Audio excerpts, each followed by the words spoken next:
What's going on, Warriors? It's your boy, Lionheart, and where?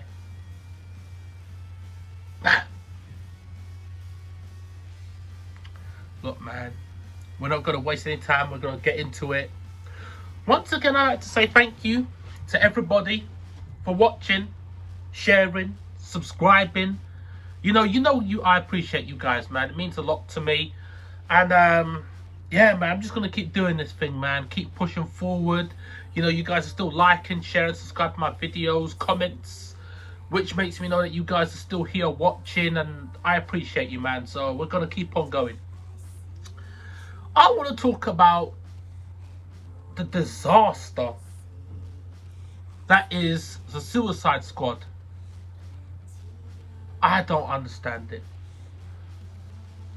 This movie is a colossal disaster, but the movie itself is godlike. It is one of the most accurate, most detailed and faithful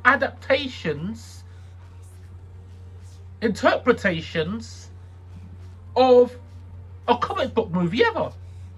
They got pretty much all the characters correct, and the way a comic book story should be told.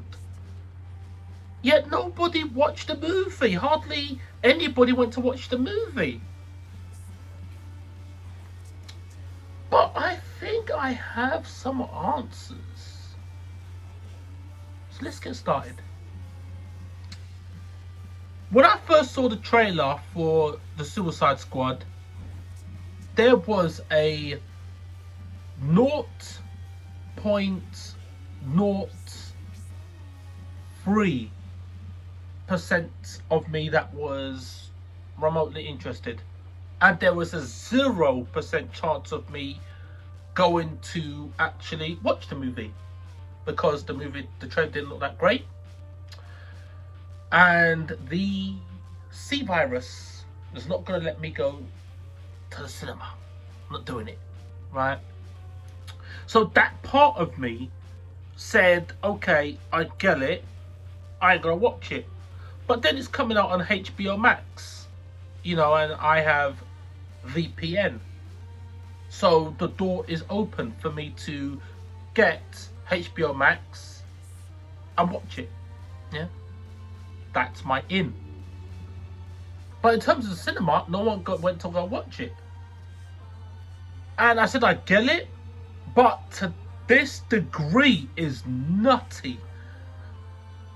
People went to go watch Black Widow, but they didn't go to watch this movie. Now, I look at the characters in this movie, and they don't particularly look like a interesting cast of characters. They really don't, yeah? But I feel like the movie itself, it does set the expectations of what this movie is from the very beginning.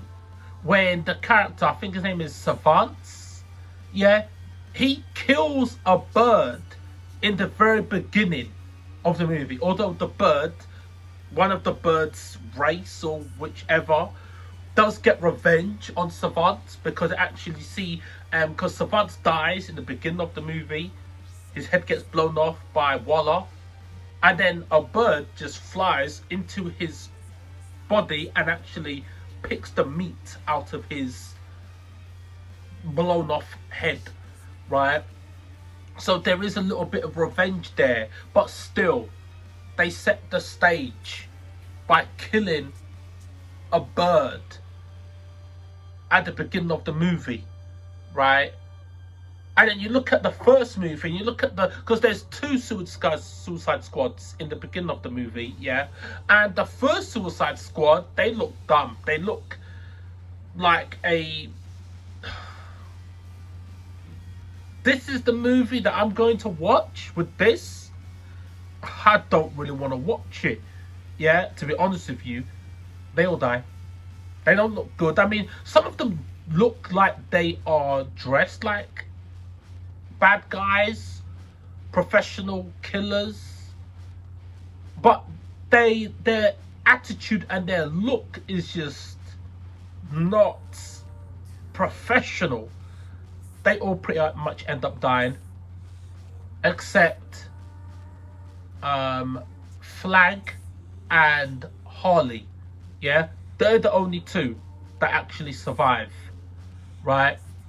So I got a notification. Somebody commented on the video.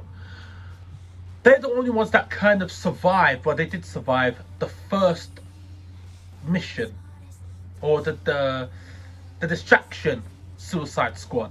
Yeah. And then you see there's a bit where Savant, because the music is building and building, where you see everybody in the Suicide Squad getting killed off, yeah, and then Savant is the only one that hasn't jumped into battle. And then the music builds and it builds and it builds, and then it goes off. And in Savant, that's the normal part where the only person that is still alive goes crazy and just starts killing everybody, and it's kind of like, even though they're a bad person, it's kind of like heroic. This guy screamed like a coward and ran. Yeah, this is all setting expectations. These guys are not good guys, they're bad guys. They're hardly redeemable. They're not loyal. They're not what you expect. This movie is not what you expect it to be. Yeah, these guys are rotten. Yeah, barely redeemable. Yeah, okay. Then you see these guys get massacred, and then there's a second team of the Suicide Squad, which is Bloodsport, Ratcatcher 2, Peacemaker, Nanawe, Polka Dot Man. Yeah, and then Harlequin joins later on, and Flag comes into that team later on. Yeah, that's the main team. And then the mission, right, and after that mission gets screwed up, Flag gets captured. Yeah, then you find out he actually gets captured by freedom fighters, and then the Suicide Squad are set on a mission. Waller says, we've actually found Flag, he's alive, but he's been captured. Yeah, then the Suicide Squad, Bloodsport's Suicide Squad, go to save him, and then they massacre the people that have Flag in the most disgusting way possible. Yeah, then you find out, yeah, these guys are freedom fighters, they're actually the good guys. I mean, bloody hell, I mean, I get it. Suicide Squad, these guys are irredeemable. You know, there's not much, there's hardly any hope for these guys. But still, bro, I didn't like it. That's the one part of the movie I didn't like. It's just the manner in which they mutilated and killed those people. I was thinking like, what the fuck, man? Right? And they went in, like, they made a direct intention to show you these guys are murdering these freedom fighters in the worst way possible, in the most sadistic, creative way possible. But when they're actually killing like the bad guys, they just kill them off. It's not really a savage way possible. It's not really an exhibition like they made it of the freedom fighters, but you know, they still kill those people. But you know, whatever. Yeah. But I get it. Then they say Flag, and then Flag is like, they're freedom fighters, man. What are you doing? These guys are fucking idiots. Okay. Let's move on, shall we? Let's move on. Because that's what the movie's basically telling us to do. It's basically telling us that it is a comedy. It's, don't take it too seriously what just happened. Yeah, so but I feel like it is done in a comic book way, because the whole intention is to make a point that these guys, they are bad guys, they are killers, they are assassins, they are rotten to the core, then they're not good. Do not root for these guys. Yeah, they're only here because they're being forced to do what they are doing right now. Yeah, okay.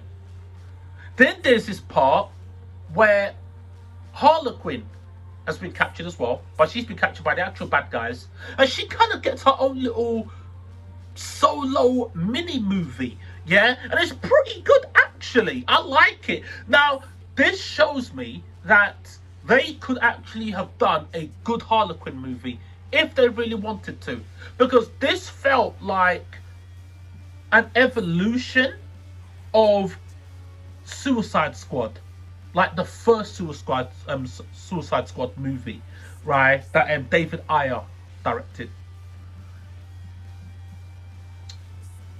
I don't really understand the intention of. Let me see if I can get this right. The fantabulous emancipation of a one Harley Quinn, Birds of Prey. Like, even the name of that title, you lost me on the name of the title, essentially. Too long, mate. Too long, right?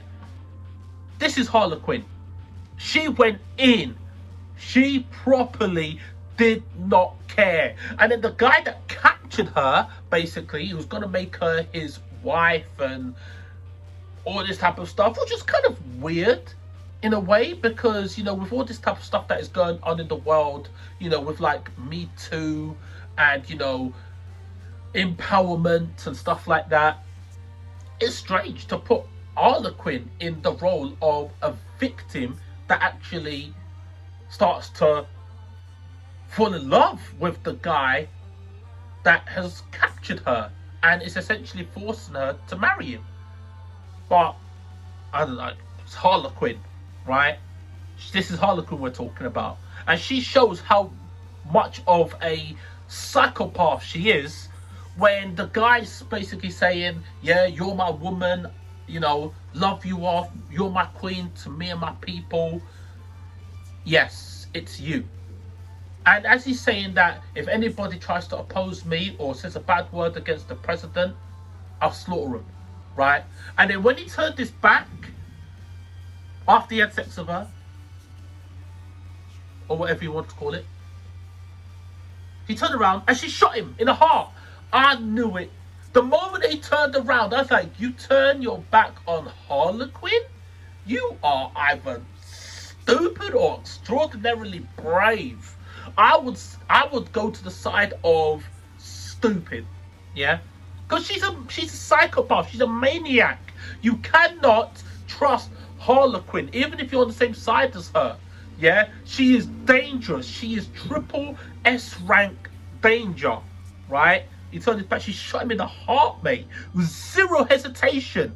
And he said, if I ever got a boyfriend and there was any type of red flag, I'd kill him. She did. And that was the moment where I was like, oh yeah, Harlequin. You're a psycho, innit? You're a psycho, of course, right? But I liked that bit with her. She had her own little solo movie, as I said before, and it was very, very well done. You know, got to be honest with you. You know, I would say the best part in the movie for me was not even an action scene, although there was a lot of action, really bloody good action. Like, this movie, there was no shortcuts in this film. It was not a budget movie or a cheap movie. It was a proper expensive movie, and I didn't think it was going to be. I thought it was going to be kind of a little bit budget because it was, you know, this whole C virus era, and the movie came out relatively quickly in terms of when I heard about it, when it was being filmed, and when it came out. It seemed very quick. But no shortcuts in this movie. Looked like a high budget, big blockbuster Hollywood movie. DC movie. Yeah.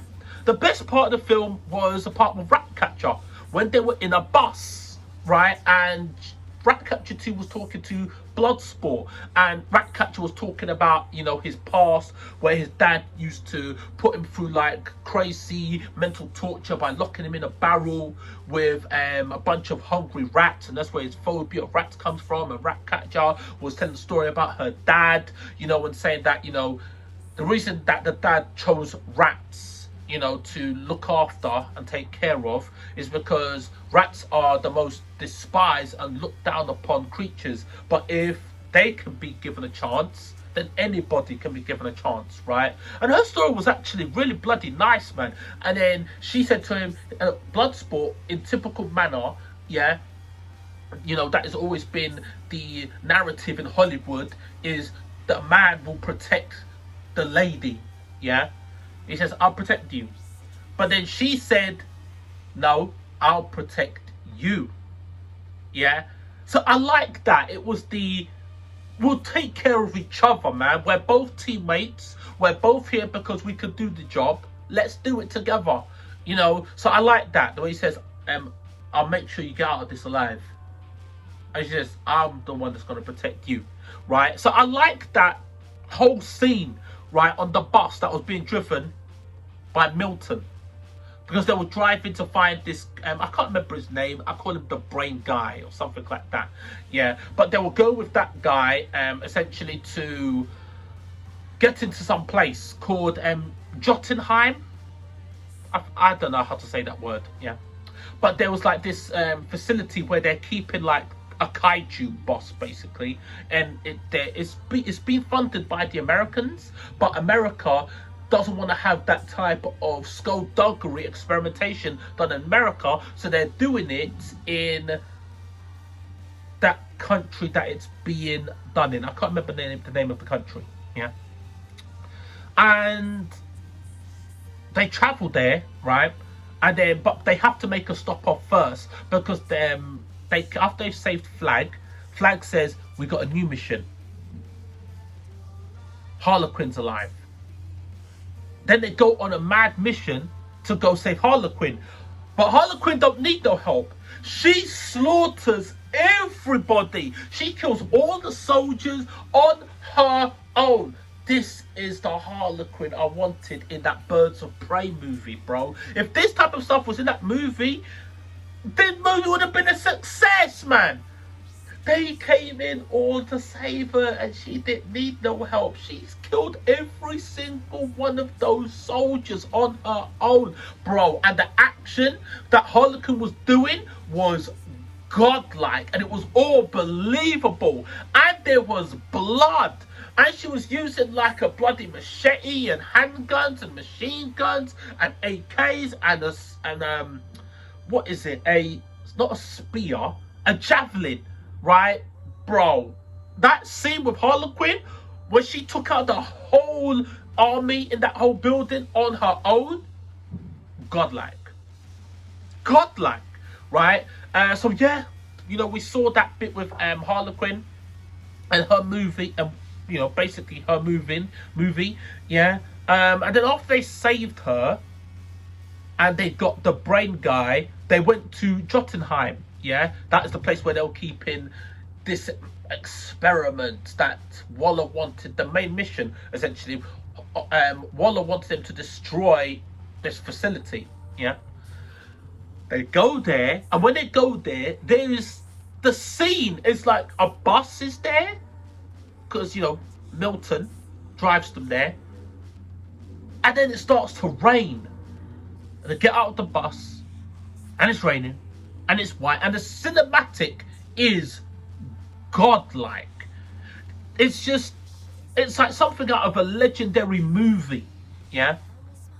And they kill those people. It is like, that scene is like, they wanted to create a visual of how this Suicide Squad, with their military training, can just disgrace the human body. It was like an exhibition on how to just destroy the human body, man. They were like shooting people with a shotgun, and like the holes were being blown in them. That was Flag. You saw Bloodsport using like some of his technology, you know, his nanotechnology, and like firing arrows into like the people's throats and their eyes and their heads and their through their mouths and stuff like that. You saw what's his name again? Peacemaker, right, having a machete and just like cutting people up, and that was falling apart like bloody lemons. And, you know, like you saw Inoue, King Shark, just pulling people apart. Bro, that whole scene was crazy.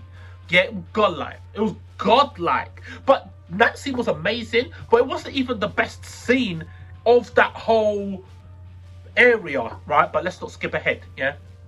And then they get into that building, yeah, the Jotunheim, and then they set up to blow up, and then Flag, Ratcatcher, and the brain guy go down, take a lift to where this whole experiment is being held, and then they press a button. The button's called Dirty Little Secrets.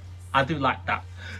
They go down, and then they find all these type of mad experiments that are being done on people. Okay. And I've got to admit, man, like the residue of human misery in that experimentation room, it was kind of like, I thought to myself, I was looking at it and I was thinking to myself, why is this in the movie?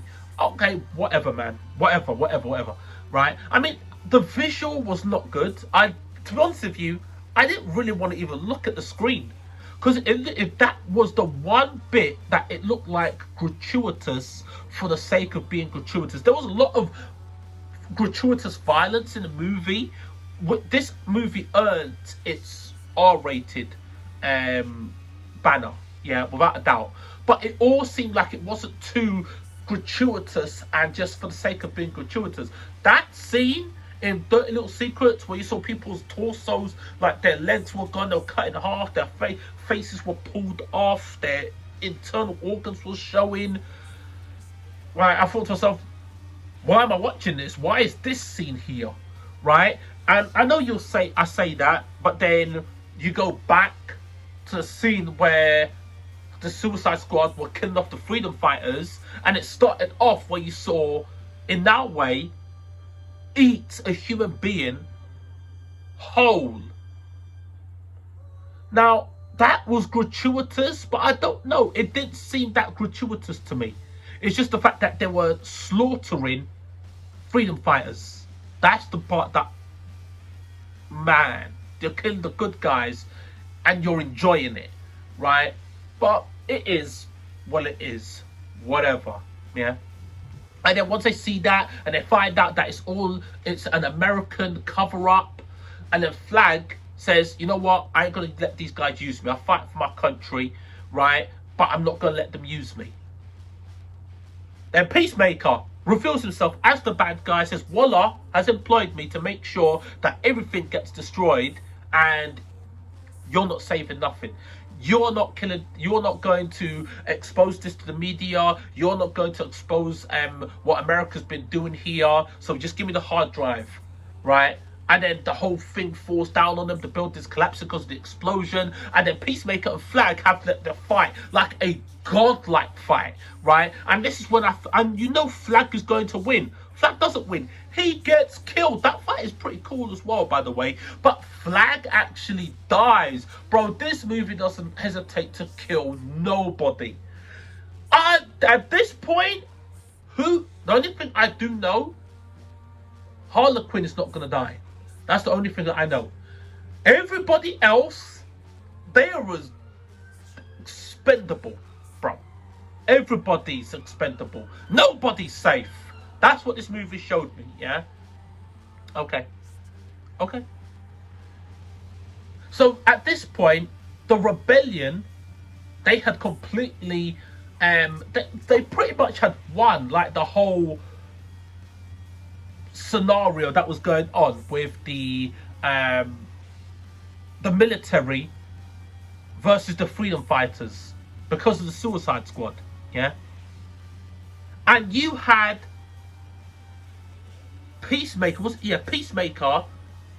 was about to, after he killed Flag, you saw the Ratcatcher and actually saw all the fuckeries that Peacemaker had done. And he chased her, caught up to her, and he was about to kill her. And then it rewinds back to 8 minutes earlier. Like, just as Peacemaker was about to kill Ratcatcher, the film popped up and it said 8 minutes earlier.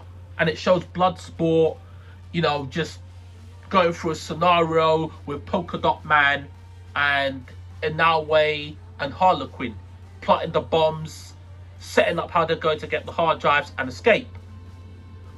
After they've done that, it explodes. The whole building explodes because Polka Dot Man uses his polka dots, his abilities to fire polka dots, but they're like miniature portals, yeah, or something like that, yeah. And it hits one of the detonation devices, which triggers the whole explosion, which sends the building, you know, into just destruction, yeah. They manage to escape, barely, but then Bloodsport is about to fall. He saves himself, Harlequin as well. Harlequin and who else? I think it's Polka Dot Man is with them. Yeah, and they manage to escape, but then Bloodsport uses his grappling hook, grabs on, right, but it's still unstable. The hook fails, and he falls. And he falls quite far, but he lands on his feet, but he's like, okay, I'm cool, I made it. But then the floor gives in, and then he falls even a couple feet, lands, oh shit, he's like, oh, is this it? And then it keeps on falling, and then you see he is in like the tallest building, and the building just keeps on falling, boom. And then the roof caves in, and he falls in, boom. And he falls into there, boom. And it's just, and basically he's falling down floor by floor. That scene is fucking cool, bro. And he falls all the way down to the ground floor of the Dirty Little Secrets, and it's where Peacemaker is about to shoot the girl.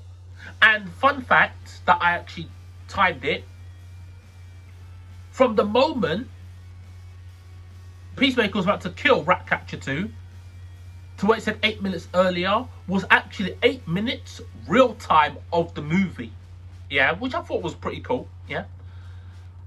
And then the way you saw Bloodsport looking at the situation, he's like, what the hell was going on? That scene where he dropped it, he was like, that scene, he looked cool. That's the thing, like, he looked like, he was like the only one that looked like a bona fide, prepared villain. Like, he looked like he actually looked like a cool superhero, to be honest with you. And with his nanotechnology weapons, bro, Bloodsport was godlike, man. That character was godlike. But anyway, I'm digressing. Yeah. And then he fell, and he saw a situation, a gun, Peacemaker, Ratcatcher 2, and that's when he clocked what's going on. And then he shoot, and then Peacemaker shot at him, and then he shot at Peacemaker, and then their bullets actually met, but because Bloodsport's bullet was a little bit smaller and pointed, it actually went through Peacemaker's gun bullets and shot Peacemaker. But Peacemaker still managed to survive it. In the end, in the very end of the movie, you find that out, yeah? And they manage to escape. And then it's the fight between Starro, who is a basically giant kaiju alien space monster, yeah, versus the Suicide Squad. And that fight was cool, man. And everybody played the part, man. Bloodsport came in with his nanotechnology gun, and it was like shooting. And then Harlequin went to go up there like she was going to do something. And then Polka Dot Man was like blasting her with his polka dots. And you had Ratcatcher was preparing herself, doing stuff. And then they just started taking on Starro. The fight was fucking cool. And then Polka Dot Man blasted its legs. Polka Dot blasted its legs. Ratcatcher use all the rats. And then you saw the scene, because in the bus, he actually said, I'll protect you. And he did. But then she said to him, I'm the one that's going to protect you. And when she summoned all her rats to attack Starro, the giant kaiju, she actually protected him from the rats. And that scenario, he was a dead man. So it just showed you that part in the bus where he said, I'll protect you. And she said, no, I'm the one that's going to protect you. It came to fruition, right? So it was just like really cool, man. Just seeing parts and like little Easter eggs or just parts of the story being emphasized and them actually coming to fruition a little bit later on in the movie. Yeah. Harlequin, of course, she nailed the defining blow where she stabbed the actual Starro in the eye with her spear, and she was actually inside Starro, like in the eye liquid with the rats, and she was fine. But you know what? It's Harlequin. She is an anomaly of nature. So you know what? We'll take it. We'll take it, right? And yeah, so that fight was just amazing. Like the whole situation, and you actually saw in the ending, Weasel and Peacemaker actually survived at the end of the movie. Yeah, which, to be honest with you, I cannot say I'm surprised, because they did say that Peacemaker was going to have his own movie, right? So it kind of makes sense, yeah. And that was essentially the end of the movie, yeah. One funny part was the fact that Waller was going to kill off the whole Suicide Squad, but then her own people basically rebelled against her. And nothing happened. There was like no punishment for them. Okay, cool. No problem. Yeah. But anyway, that was the end of the movie. Yeah. Then I look at the movie as a whole. Why did this movie not do well? This movie is amazing. It's got good pacing. It's got good character development. It has, which I always love in a movie, a beginning, a middle, and an end. There is character motivation for everybody. Everything serves the movie and its purpose and propels the movie forward. There is no waste in this movie. The only thing I can say that this movie did do well is literally because of the C virus, yeah? And the movie, from the trailer perspectives, doesn't look appealing, right? Because Birds of Prey, I feel, has seriously damaged Harlequin. Like, seriously damaged that character, yeah? And everything else, when you look at the first Suicide Squad movie, you think to yourself, if the Suicide Squad movie wasn't great, what would make this movie great? Can't see it, right? There is no main heroes, it's not connected. Like, I could give another example, yeah? Spider-Man, I can't remember what it's called, Far From Home or Coming Home or whichever it is. The last movie that came out, in fact, I think it came out in like 2016, and he had the stealth suit Spider-Man outfit, yeah? That movie is a $1 billion movie. It made $1 billion in the box office. That movie is not a $1 billion movie, bro. No way in hell, bro. No way. I went to go watch it in the cinema, but I'll explain to you why. I went to watch that movie not based off it was a Spider-Man movie or based off the fact that it was a Marvel movie made with Sony. I went to watch that movie, or the trailers. None of that stuff influenced me. There was a 0% chance I was going to watch it.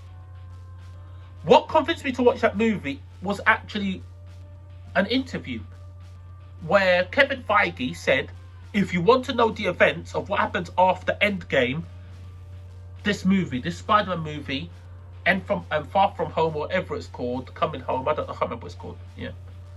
This is a continuation of the events of after Endgame. If you want to know what happened, this is the movie you have to watch. That's it, done. I'm watching it. That was as quick so I went from naught to 60 in an instant in terms of decision making whether I'm not going to watch it or not. Until I'd watched that interview and those words came out of his mouth, there was 0% chance of me watching that movie, because I want to know what happened after Suicide Squad. I'm sorry, after Endgame, Marvel's Endgame. This movie, The Suicide Squad, is not a part of anything. It doesn't connect to the whole DC world. If I don't watch this movie, I'm not missing out on any information from the Flash movie or the Justice League or anything. It doesn't have a place in the puzzle, so it's not an essential part of viewing. I feel like that's part of the reason why this movie didn't do so well. Was, yeah, I don't know, man. It's just crazy how a movie this good cannot do great. But as I said, there are certain elements that I can get it, because I said I wasn't going to watch the movie until I heard it was coming on HBO Max on the same day. And I was like, you know what? Screw it. Let me just watch it. And it was literally one of those ones. It wasn't like, oh, I'm definitely going to watch the movie. And it's also to do this review, to be honest with you. Like, let's say, for example, I didn't have a YouTube channel, and you guys weren't as amazing as you are watching my videos, subscribing, commenting, and all that type of good stuff. I would have even less motivation to watch this movie and do a review on it. So there's certain factors that played into me watching it, right? Which is to do with my YouTube channel, and, you know, I guess I can, right? Take away those other two factors, probably wouldn't watch a movie. I missed out on a very good movie. I just don't think the movie was sold well. And also there is the James Gunn thing, you know, people still haven't forgiven him, or they just can't get over, you know, the stuff that he was saying, like the weird stuff he was saying in his tweets. So that's kind of like tarnished him in people's eyes. You know, I don't know, man. I don't know. It's a mess. That such a good movie is going to go down in history as a flop. Bro, it's tragic. When people go watch this movie on HBO Max, or it's available on Netflix or whichever, widely available, people are going to be disappointed in themselves for not supporting this movie. It's the same way I felt like when I played Resident Evil 7. Because I played Resident Evil 7, I think 3 years after the movie came out, the game came out, and I felt disappointed in myself because the game is godlike and I didn't play it. Why? Because it's third person and it doesn't have Jill, Wesker, Leon, any of those characters. That's the only reason I didn't want to watch the movie. It's a stupid reason, man, and I was disappointed in myself, and I feel people are going to feel like that when they watch the Suicide Squad, because the movie is actually godlike. I would 100% recommend people go watch this movie, man. The way I feel about, I would say, Thor Ragnarok is the way I feel about this movie. This movie is a 9 out of 10. I'll give this movie a 9 out of 10. The only reason I won't give it a 10 out of 10 is because there was no definitive characters that I liked. I didn't like any of the characters except Ratcatcher 2. Yeah, but what I want out of a superhero movie, yeah, I didn't get it in this movie. I didn't get that satisfaction of a connection with any of the characters. There was no connection. As I said, I like Ratcatcher 2 and Bloodsport, and Harlequin was amazing. And I actually didn't like John Cena in this movie, who played Peacemaker, actually played the role godlike, because I didn't like his character, and that's how I was supposed to feel about his character. So it's either the director is super godlike or John Cena's a godlike actor. So Warriors, that's my review of the Suicide Squad 2021 version. Yeah. What do you guys think of the movie? Have you watched the movie? Are you gonna watch the movie? And if you are, or you have, please let me know in the comment section below. You know I'm always replying to you guys in the comment section. I love having a conversation with you guys about all types of good stuff. And yeah, so that's it. I want to say thank you. Take care, stay blessed, and I'll catch you later.